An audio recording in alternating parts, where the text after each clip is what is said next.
Hey guys, welcome back to Coding Flamingo. So in previous videos, we have used the Azure portal to create our key vaults and resources and everything. But I'm being honest, in real life, I'm too lazy to do this. And as they say, why wouldn't you spend 30 minutes automating something that takes 3 minutes to do? So instead of going here and doing the whole searching for a key vault, clicking create, and selecting all this stuff, click, blah, blah, blah.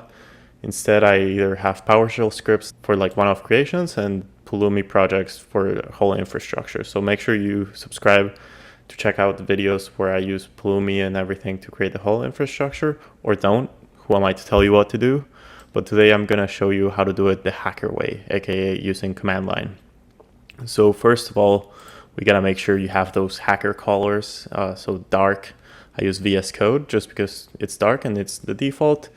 And then, as always, this script is going to be the link to the GitHub down in the description. So make sure to check it out and copy and paste it.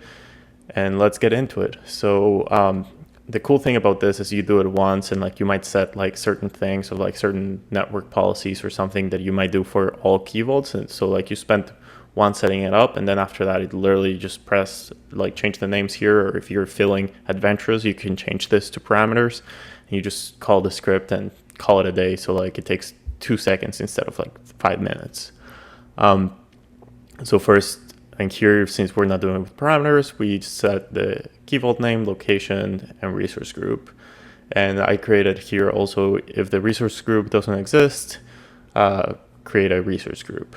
And then we go ahead and create the key vault. So as you can see, it's just one command, and it has more things. This one I'm keeping it kind of simple. As always, you can always go to the Azure CLI docs and look at the other options. So we're going to go ahead and kind of run this.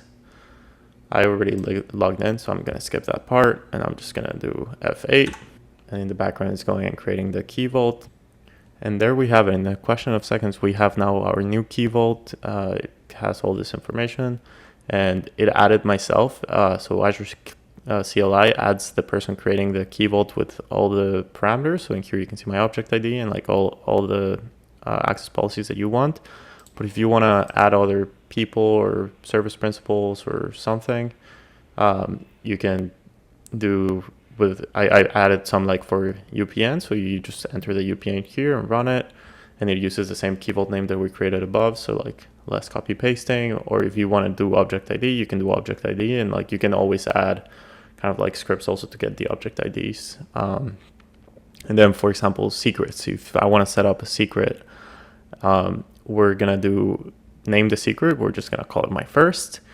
And we're going to ask the user to input it because we don't want to save passwords and scripts and stuff. And then the actual value, it has to be in plain text. So then we have to convert it from a secure value into plain text to send it to Key Vault.